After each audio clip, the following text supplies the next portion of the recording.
নমস্কার, শুভ সন্ধ্যা। আমি সৌর্য আপনাদের সকলকে স্বাগত জানাচ্ছি অফসাইড আড্ডার নতুন একটি উপস্থাপনায়। আজকে কিন্তু আমরা রয়েছি ইস্ট বেঙ্গল মাঠে এবং আমরা জানি আজকে তৃতীয় ম্যাচ ছিল ইস্ট বেঙ্গলের সিএফএল এর। আজকের প্রতিপক্ষ ছিল রেলওয়ে। রেলওয়ে কিন্তু সবসময় বড় টিমদের কাছে একটা কাঁটা হয়ে দাঁড়ায়, কিন্তু আজকেও সেটা দেখা গেছিল বলতে গেলে। ইভেন রেলওয়ের কাছে এমন অনেক সুবর্ণ সুযোগ আসে যেখানে তারা গোল উঠিয়ে নিতে পারে, কিন্তু তারা আনফর্চুনেটলি সেটা পারেনি। ম্যাচের ডিসাইডার হয় জেসিন্টিকের একটা penalty goal, and that's all. আজকের ম্যাচটা কিন্তু ইস্ট বেঙ্গল বোধহয় এই সিএফএল এর সবচেয়ে বাজে ম্যাচটা আজকে গেল। অবশ্যই আজকে আমরা যখন কোচ অর্চিষ্মানের সাথে কথা বলেছিলাম ম্যাচের পরে প্রেস কনফারেন্সে, তিনি জানালেন একটা আত্মতুষ্টি কাজ করেছে, কিন্তু এটা নিয়ে তিনি ভয় পাচ্ছিলেন তার টিমের সাথেও সেটা নিয়ে তিনি কাল কথা বলেন।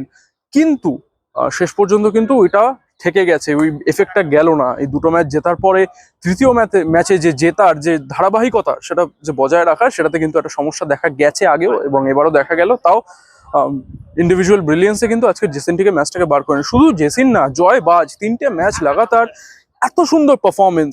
East Bengal have found themselves a gem of a player.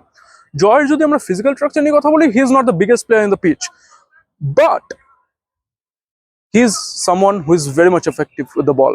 বলের সাথে, বলের কাজের সাথে, ক্রসিং সবকিছুতে জয়কে পাওয়া যাচ্ছে এবং সেই দুরন্ত গতিতে তিনি যে উপরে নামছেন, উপরে উঠছেন, নিচে নামছেন, এই জিনিসগুলো দারুণ দারুণ।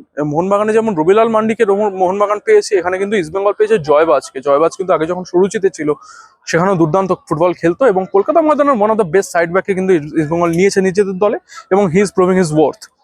আদার দেন যদি আমরা কাস্টমসকে নিয়ে কথা বলি, আজকে যেটা বললাম পেনাল্টি যেটা, সেটা কিন্তু হতেও পারে পেনাল্টি, নাও হতে পারে পেনাল্টি। আমি নিজে সেটাকে দেখার বেশিরভাগ সুযোগ পাইনি, কিন্তু কাস্টমস কোচ কিন্তু খুবই ক্ষোভ উগড়ে দিলেন প্রেস কনফারেন্সে এসে। তিনি কিন্তু জানালেন এটা কোনোদিনও পেনাল্টি না, তার দুজন প্লেয়ারের সংঘর্ষ হয়েছে এবং সেখান দিয়ে উত্তম হাঁসদা পড়ে গেছেন, সেটা কিন্তু পেনাল্টি হয় না।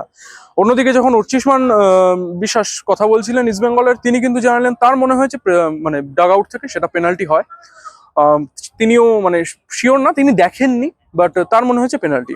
এবার রেফারিং নিয়ে তো আজকে খুবই অভিযোগ জানালেন এবং রেলওয়েজ এর কোচ, এবং তিনি এটাও জানালেন যে তার দল থেকে কিন্তু চিঠি লেখা হবে আইএফএ কে। এরকম রেফারিং চলতে থাকলে কিন্তু, আগের ম্যাচে ইউকেএসসির এগেনস্টে তারা যখন 3-1 হেরেছেন, তখন কিন্তু রেফারিদের উপরে তারা একটা ক্ষোভ উগড়ে দিয়েছিলেন। আজকে আবারও সে একই জিনিস হলো। তো অফকোর্স তারা কিন্তু চিঠি লিখবে আইএফএ কে, আমরা তাকিয়ে থাকবো সেই চিঠির দিকে আইএফএ এর কি উত্তর থাকে।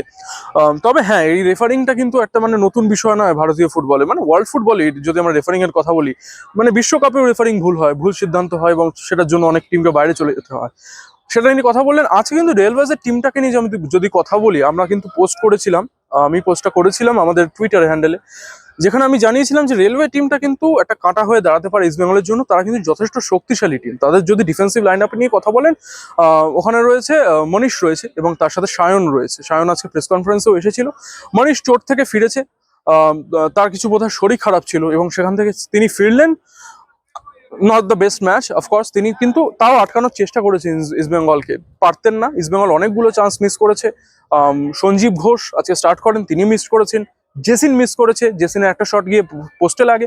তো অফকোর্স অনেকগুলো মিসহ্যাপ হয়েছে, কিন্তু তাও কিন্তু একটা স্ট্রং দল ছিল। তাদের দলে কলকাতা ময়দানের অন্যতম সেরা যে মিডফিল্ডার তারক হেমব্রম, সে খেলেছে।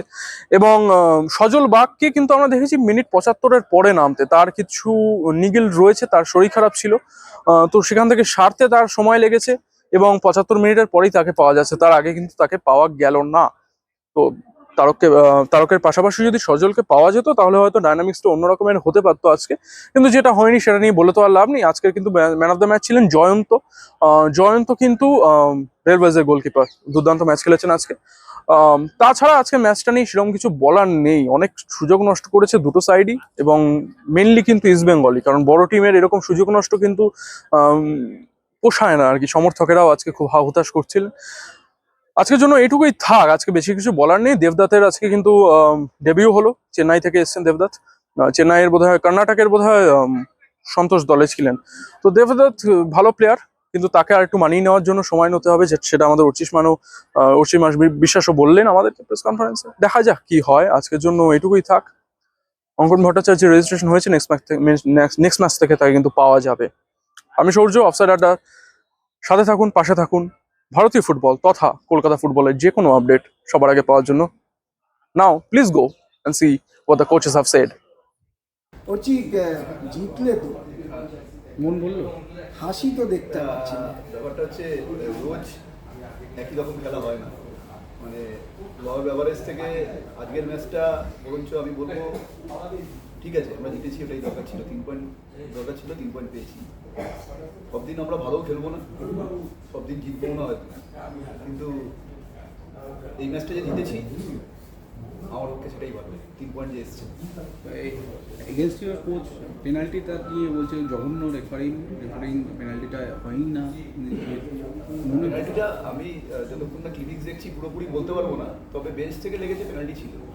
এবার যতক্ষণ না ক্লিনিক্স দেখছি পুরোপুরি বলা যাবে না যে কী অবস্থা আছে, কারণ উত্তম ওখানে একটা হেডেবল পজিশন ছিল, টসটা যখন আসছিল ওকে পুল করা হয়েছে বলে আমাদের বেঞ্চ থেকে মনে হয়েছে, আমি বলছি না ডেফিনিট ওটা, যতক্ষণ না ক্লিনিক্স দেখছি বোঝা যাবে না, ক্লিনিক্স দেখে আমি ক্লিয়ার করতে পারবো। তুমি খুশি রেফারি? হ্যাঁ তুমি খুশি রেফারি? এমনি টুকটাক গন্ডগোল ছিল, এমনি খুব একটা প্রবলেম ছিল। অনেকগুলো গোল মিস করে আপনার টিম আছে। হ্যাঁ, জেসিএনটি একা আজকে আবার হ্যাটট্রিক করতে পারতো। আমাদের ফার্স্ট হাফটা একটুখানি টিমটা মোবিলিটিটা কম ছিল, সেকেন্ড হাফে মোবিলিটি অনেক বেড়েছে, অনেকগুলো চান্সেস ক্লিয়ার চান্সেস ক্রিয়েট হয়েছিল, আরও গোল হতে পারতো। ডুরান শুরু হওয়ার পরে কি জেসিনকে পাবেন আপনার দল? এটা এটা অ্যাডমিনিস্ট্রেশন করতে পারবে।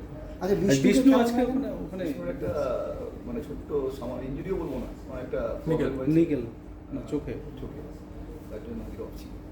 তন্ময় কি হয়েছে? তোমার সেম, তোমার একটা ছোট্ট ইঞ্জুরি আছে, আমি রিস্ক নিলাম না আর কি, ওই ইঞ্জুরিটা হয়তো আজকে খেললে আর বাড়তো।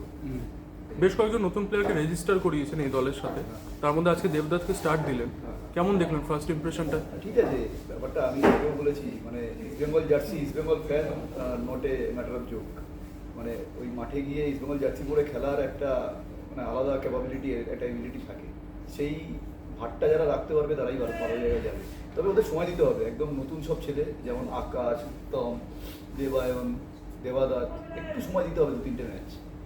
আপনাদের টিমের যদি ডিফেন্ডিং নিয়ে কথা বলি, আপনাদের কাছে মনীষ রয়েছে, আপনাদের কাছে সায়ন রয়েছে, দুজনেই ভালো ডিফেন্ডার, কিন্তু তাদের মধ্যে বোঝাপড়ার একটা অভাব দেখা যাচ্ছে, এটার কারণ কি হতে পারে? না না, এটা অ্যাকচুয়ালি মনীষ হলো আমাদের ইনজুরি থেকে জাস্ট উঠলো, অনেক দিন ধরুন ওর পায়ে আপনার অপারেশন হয়েছিল, এখন ও অনেক দিন বাদে প্রায় 8 মাসও মাঠের বাইরে ছিল, তো সুতরাং আমাদের রেলের হলো মেন ফোকাস থাকে all over India rail, inter rail যেটা বলে আমাদের, সেটা সেপ্টেম্বর মাসে আছে, ঠিক আছে।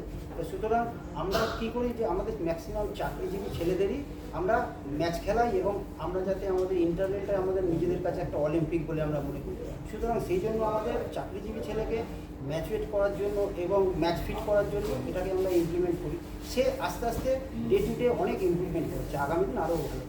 শেখ গোলাপের মতন একজন স্ট্রাইকার রয়েছে আপনার টিমে, খুব ট্যালেন্টেড ছেলে, তাকে নিয়ে যদি কিছু বলেন।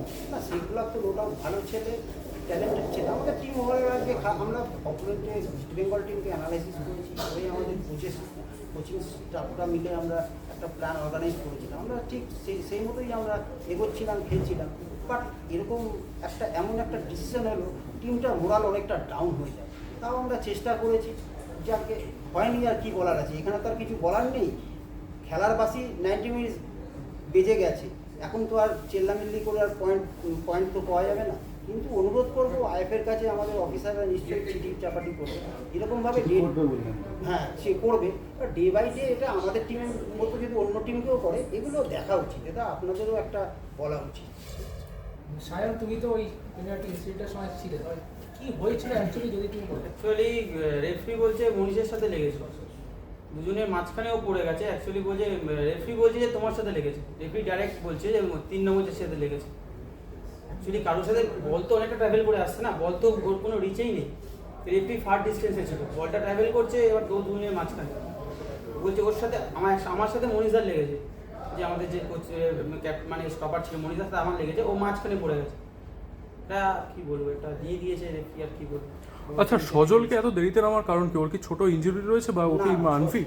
সজলের একটা জন্ডিস হয়েছিল, তো এই রিসেন্ট 15-20 দিন হলো জন্ডিস থেকে উঠেছে, কিন্তু ডে বাই ও প্র্যাকটিস করছে, আস্তে আস্তে অনেকটা ইমপ্রুভমেন্ট হচ্ছে, আগের ম্যাচেও একটুখানি খেলেছিল, আবার অনেকটা রিকভারি হয়ে আজকে আরও ভালো খেললো, এবার আর 2-1টা ম্যাচে আবার ফার্স্ট টিম থেকে ইউজ শুরু করবো। সজল আর তারককে পাশাপাশি পেলে কি আপনার মনে হয় আপনার টিমে একটা নতুন ওয়ে? আমাদের টিমে দেখুন, আমাদের টিমটা হলো একটা সীমিত পরিকাঠামোর মধ্যে টিম। আমরা যেরকম চাকরিজীবী ছেলে, সঙ্গে কিছু বাংলার বিভিন্ন প্রান্ত থেকে আমরা ঘুরে ট্যালেন্টেড ছেলেদের নিয়ে আসি।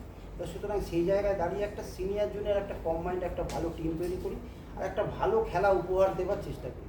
আজকে আপনি দেখুন এই মাঠে রিজার্ভ বেঞ্চে কিছু বলছি না, অথচ এসে কসান দেখাচ্ছে। এটা কি খালি আমাদের টিমের পক্ষে কিছু একটা কোনো আওয়াজ তুলছি না, এসে কসান দেখাচ্ছে।